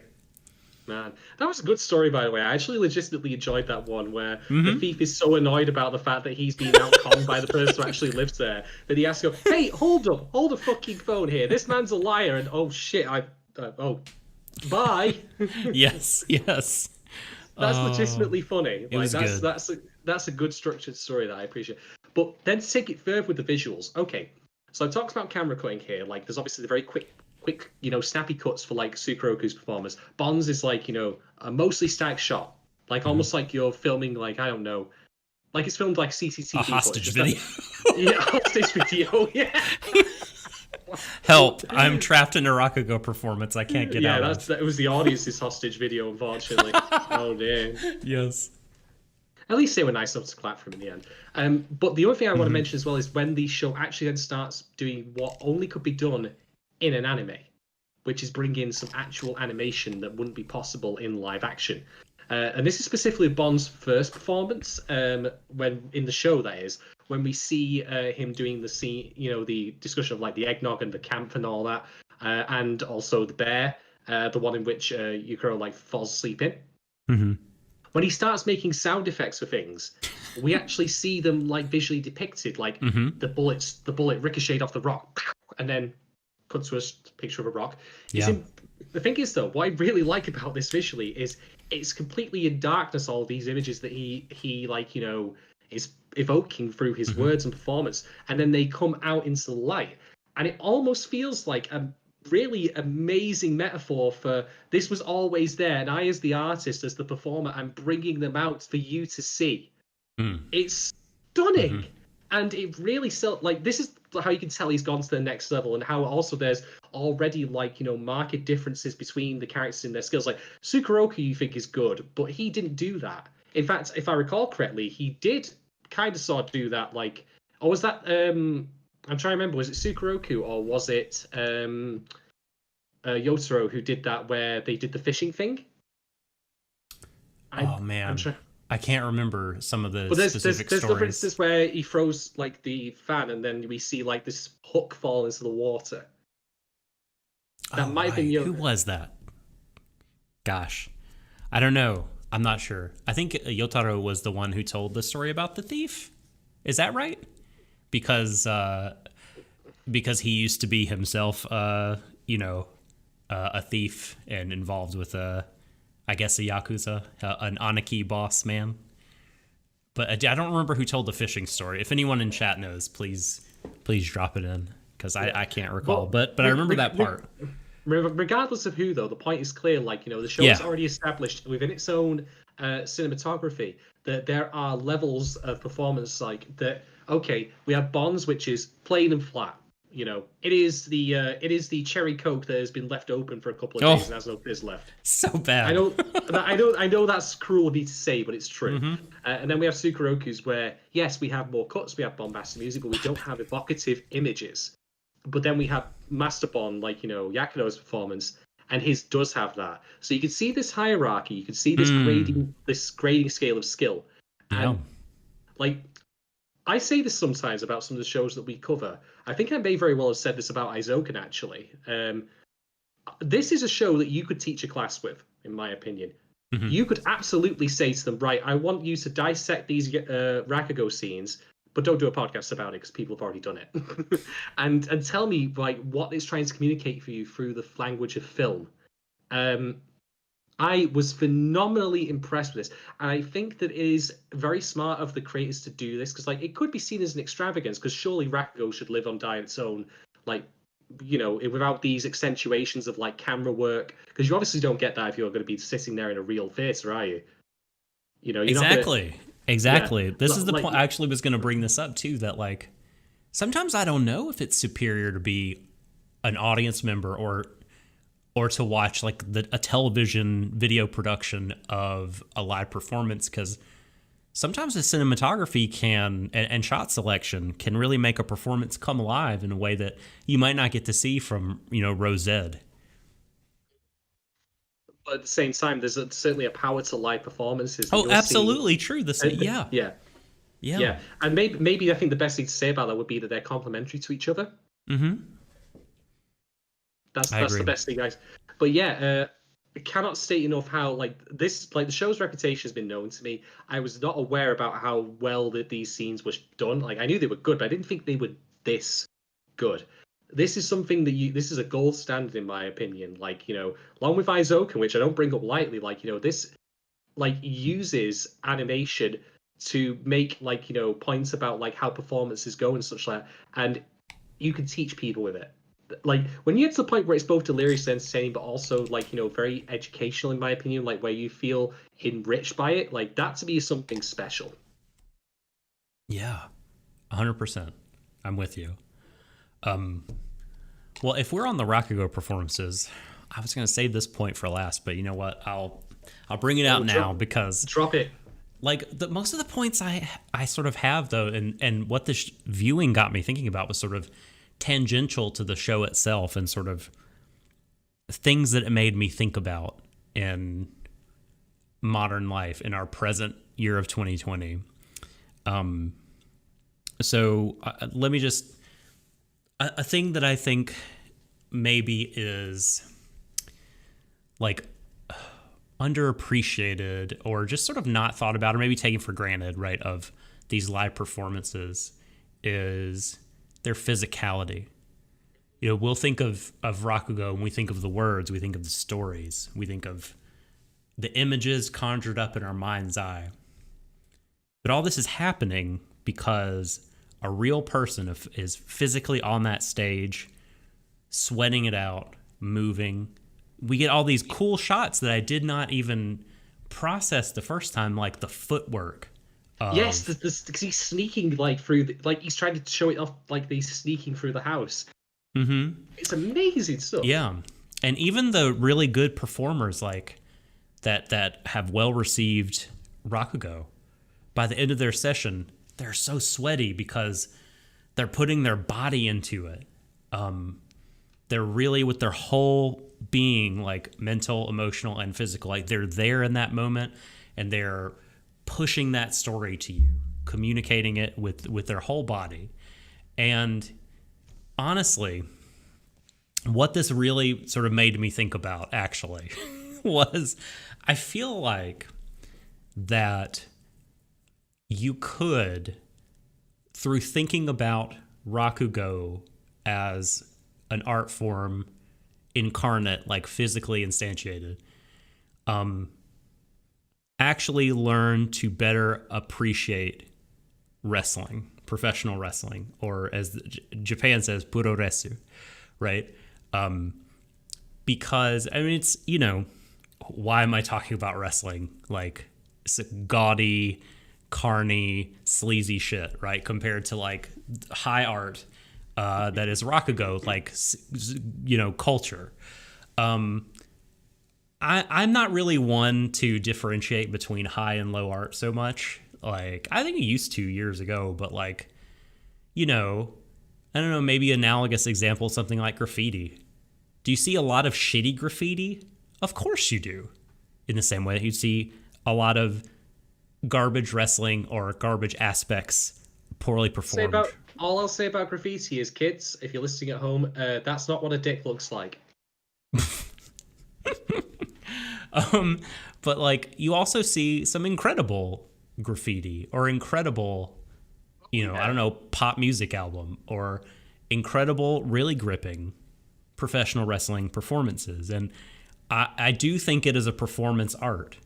And seeing this physicality on display by the Rakugo performers in this show just made me think like, what wrestlers are chiefly is like storytellers. And they're using their bodies to tell stories. First and foremost, their simulated combat, and of course, is about like wins and losses, but only in the context of the story.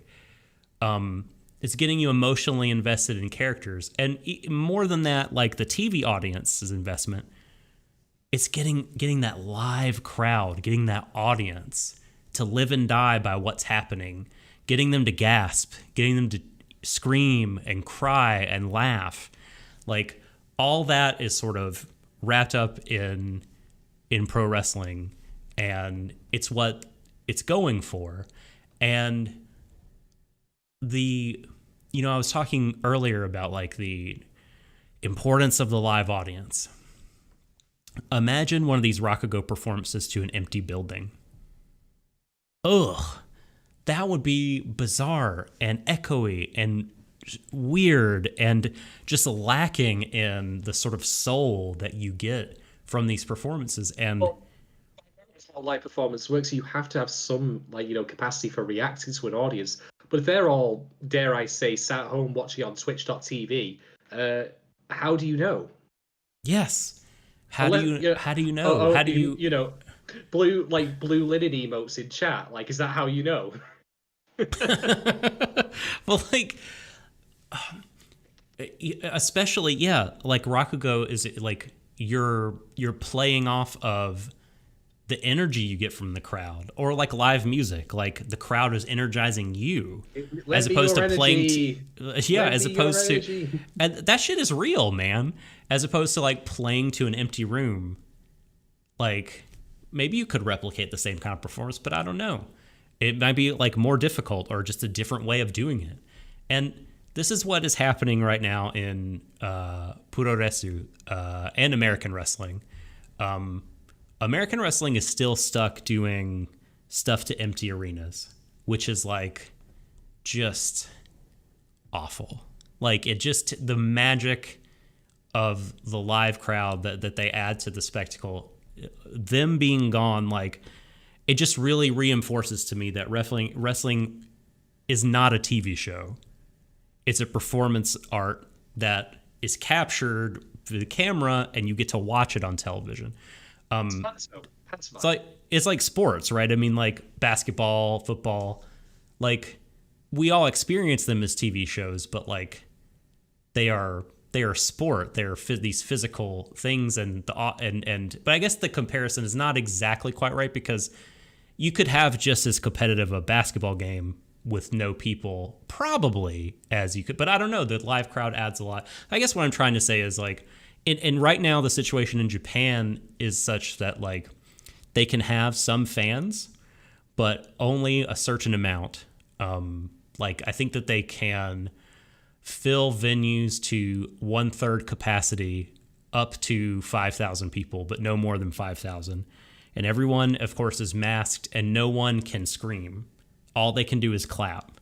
And even that, like even having those fans, like it adds something, but like it's sort of neutered in a way because they can't yell. All they can do is clap. They can't boo or cheer or laugh or cry out or yell the names of their guys. It's just, I don't know, thinking about like this, so I'm watching a lot of this lately, and it has really informed how I've been thinking about the Rakugo performances as I watched this show, and how, like, I mean, part of the reason we tell Sukeroku's performance is so good is, of course, we can feel the energy ourselves, and we can see him expressing the story in the way that he does. But like we also see like the crowd reacting to it. And I think that is just as important, right? As like us seeing the audience reaction, seeing the kid count, 5, 5, 6, 7, 8. Oh no, have mercy, Maybe. please. Like, Sorry. yeah, like, and all this just to say that this show is great, and I think it shows how vital that the audience is in a performance art.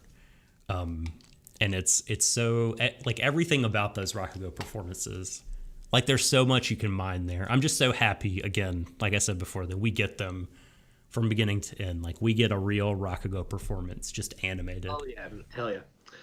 All right, my next talking point is kind of an amalgamation of like several.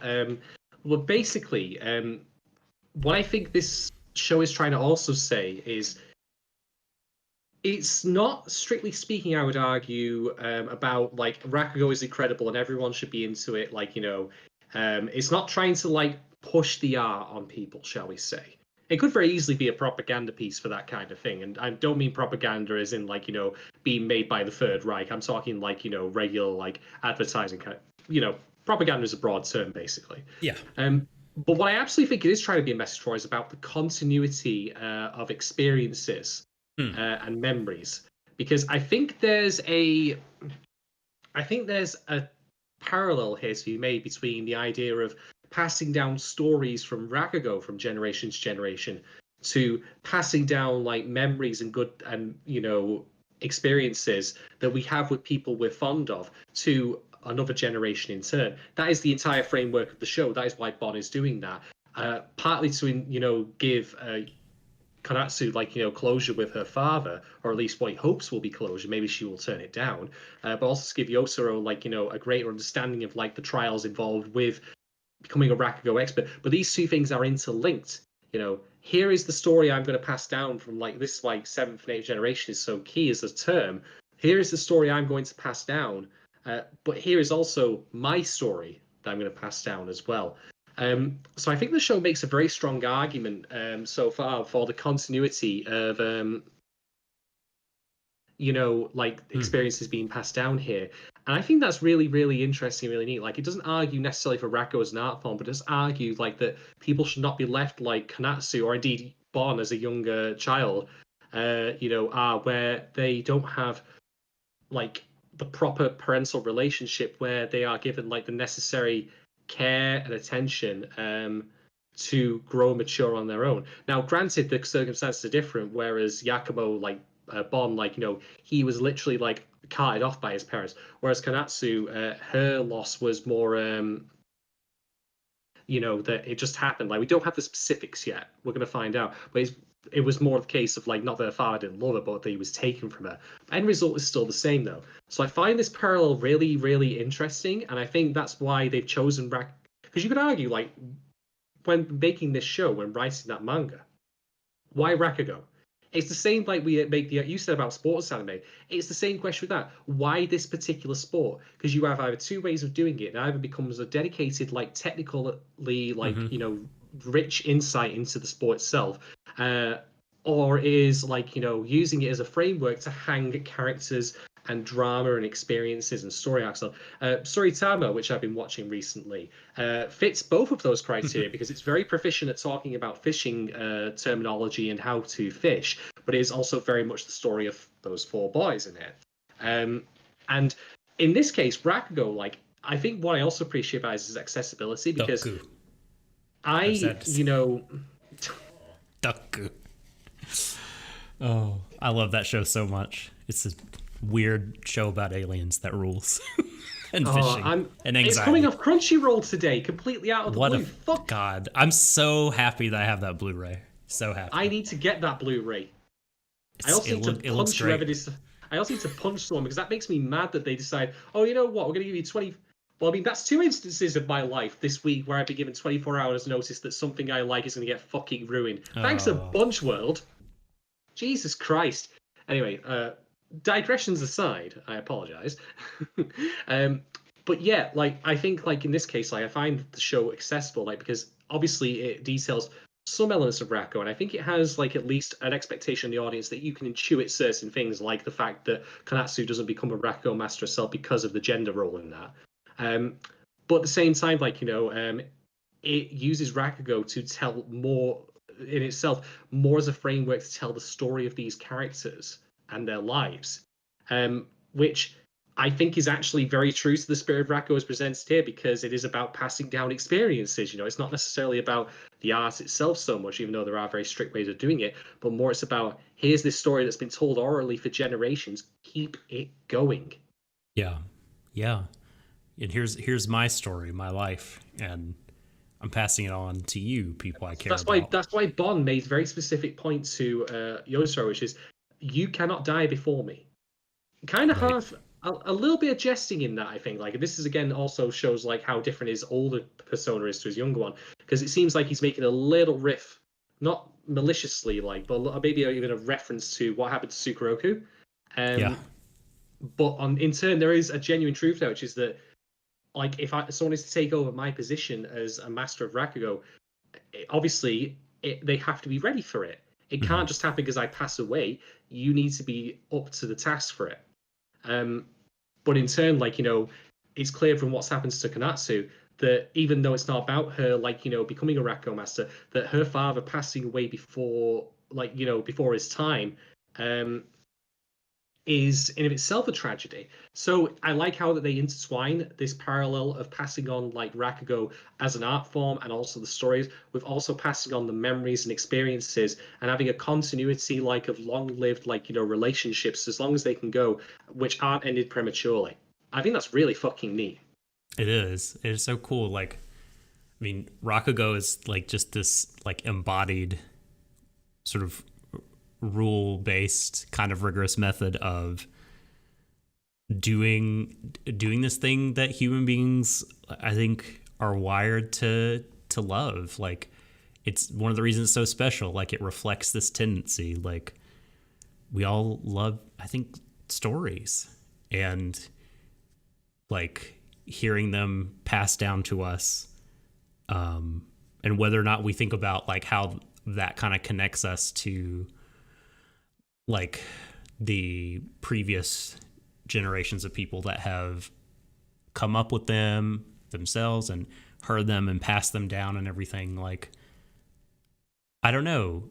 Yeah, I think that makes it really, really special, and is one of the reasons that, like, one of the many reasons it kind of grabs hold of people, is because there is that parallel, right? And both of those things are about people loving stories, and some of us also loving sharing our stories with other people.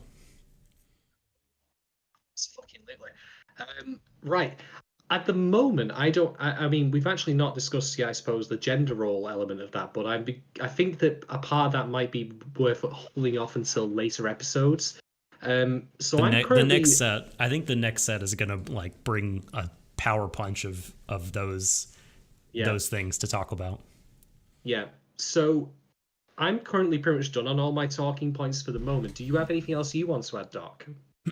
Just, I really liked this scene. Well, there's, I think, a couple different scenes this happens in, when Sukeroku tells Kiku, hey man, like, don't worry about whether Rakugo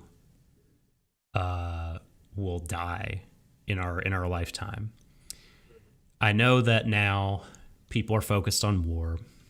People are very serious. Times are tough, times are lean. But whenever people's bellies are full, whenever peace returns, they'll come back to the theater because they'll have missed us. And we have to be ready when they all come back. We have to up our game and be ready to take the mantle. An argument. That's an argument in itself for the continuity I was referring to. And even then, keeping the hope alive in turn that Sukeroku and the seventh generation master would return safely. The wife was ready to give up. Like, she was like, no, he's got to be dead.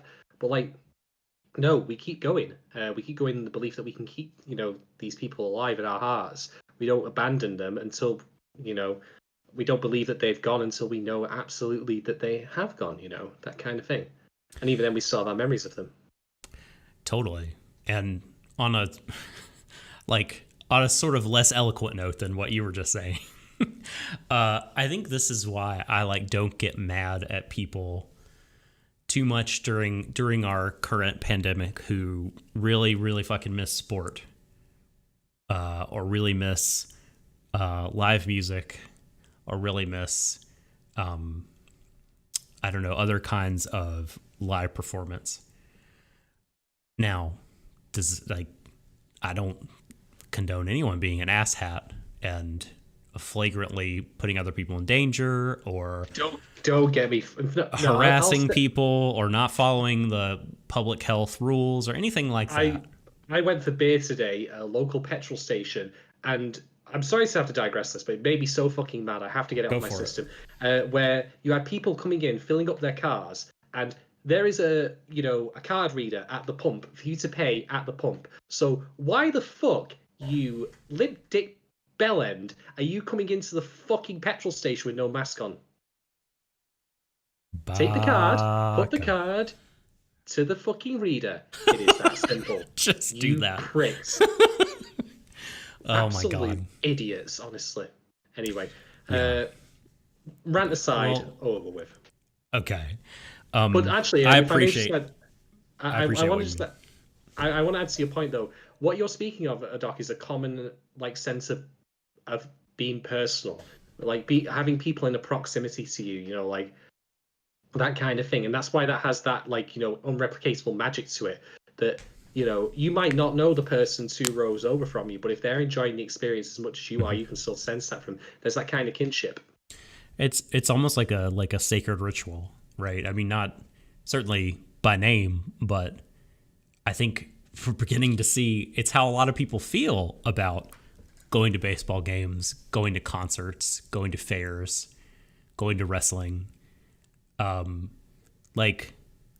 It's a giant hole in people, and the reason I bring it up is because I know this is not everyone, but there are people, of course, on the social medias that's just we're just trying to live, and all you can think about is sports ball, you dumb motherfuckers. I'm like, well, listen, they're a fair point, right? There are priorities that are above that, but also these kinds of rituals, these kinds of things that we get together to watch, or get together to participate in,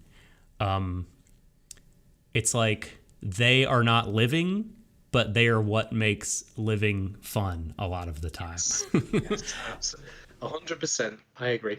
I've got nothing to add to that. And so I just thought of this when, Sukeroku is look, now's not the time for Rakugo, but don't worry. It'll be back once things have calmed down, and you'll have that pent-up demand, which is the same kind of thing. Now that you said that feeling is washing over me. And just to give context for people listening who may be catching this later or may not be aware, where I currently live in the United Kingdom, they've tightened up lockdown again, so I can no longer, unfortunately, have people around. Although it turns out there's one specific group of people I can have around as part of some social bubble thing. I'll not bore you to the specifics. So that's a silver lining, but basically we are sliding back. Weirdly enough, you can go places though, right? Oh yeah, it's just someone said on Twitter, oh, you know what, we're basically not allowed to go anywhere that doesn't have a card reader. Yeah. But the point, the point being basically, we are sliding back, unfortunately, and again, in no small part due to people Petrol Pete, who decided that using the pay at the pump facility was beneath him. Nice one, Petrol Pete. Yeah. So believe me, I feel that kind of I found the pandemic crushingly lonely at times. I will be quite frank. But I think that point you bring up from this show, is very, very true. There will become a time when we can do it again, and by God, are we going to fucking do it? And I cannot wait for it. I will, and I relish the day that it will happen. Yeah, art, just common experience and shared rituals and art, live, that's important to people. It's meaningful, and I just really enjoyed that it is, I think, given a lot of reverence in this space, in this show, right? And because I feel this way. So, yes. Yeah, and I'm, really annoyed that we didn't get more Miyokichi these episodes. But next time. Kanatsu's good for me, She rules. But I'm telling you, you're going to fall for Miyokichi, I predict. She's pretty incredible. I more than likely will. But for the moment, Kanatsu, call me. She's a confident, classy woman. She rules. That ticks a lot of the boxes for me. All right. Do you have anything else to add, Doc? I do not. Neither do I. I think that we could ramble about it, but yeah, I think I hit all the major things I wanted to hit, which is probably not some people there's so many angles on the show, so much stuff to explore. I mean, we didn't scratch the surface or hit on, I think, a lot of the things that might have been what other people would see really quickly and gravitate to, but this was us and our gut response to it, and I'm happy with how we did. And if there's things that people want us to talk about, of course, get in the old Discord, ask us the questions, get on the YouTubes, leave us comments when this video goes public, tweet us over with little notes. Carrier pigeons, right? Of course. Put it in the Tesla tube. Oh wow! I would love having that here, where just have the tubes, this little vacuum, just go whoop, and then just that'd be great. And we've received a new correspondence in the middle of the show. That would be great. And it breaks and shoots down, hits me in the head. That would be embarrassing. Right. Well, I guess that concludes that then. So we'll give some closing thoughts here. I'm just going to basically repeat one specific thing that I've said above everything else, which is when I find shows that have a reputation to them, like this one does, I always have a healthy, reasoned amount of skepticism. I mean, Attack on Titan is legendary, and you know what my opinions are on that. So I'll not bore you step with those. But make no mistake, from the first 3 episodes alone, Showa Genroku Rakugo Shinju, absolutely, it earns its reputation and then some. I have been mightily impressed by this. It is, to me, a prestige piece in the vein of 91 Days. You remember that? Oh, yeah. Love that show. Love it. Also a 2016 show. God damn it. Yeah, exactly. It reminds me of that, where in theory one could take this to a live action. It feels like it is anime, but it is not how should we say, filled with anime tropes. Granted, there are some scenes of Yotaro having shark teeth for a moment. So there are bits here and there, but make no mistake, it uses animation to its advantage with how it portrays the characters. It is a phenomenal work thus far, and I cannot wait to cover more of it live on the pod. Big same. I'm really excited. So happy you guys voted for this. You have any other closing thoughts to add, Doc? I mean, God, I loved this. I mean, I loved it. It's a modern classic. It's incredible. Very, very excited to cover the rest of it and just keep diving into these fascinating characters in this great setting and the really kind of layered storytelling. Bring it on. I'm ready to get to 3 weeks from now. Right. Well, on that note, ladies, gentlemen, MBs, we'll wrap up now. Thank you very much for listening, whether you've been doing so live with us here on air or if you're catching this on the pod later, be it if you're a patron or if you're catching it when it eventually goes free to air. Do keep the questions coming. Do keep the support coming. It's great doing this. And thank you all very much for spending your time with us as you have done. It's a lot to ask, but from the bottom of my heart, thank you that you're doing it. I'll again plug our Patreon, patreon.com/Warui Deshou. To access this show as it airs, you need to get on the $5 tier, the highest one, the Viking Experience. Be a lad, be an Ask a lad. You know what I mean? Yeah.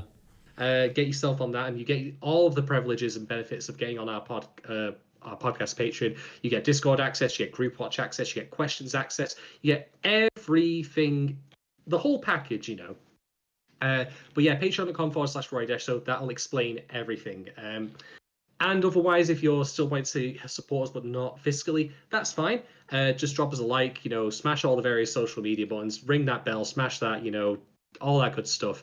5-snake review on iTunes, Apple Podcasts, whatever it is now. Nice. And on top of that, we're always open to constructive feedback and comments through our Twitter at Warui Deshou.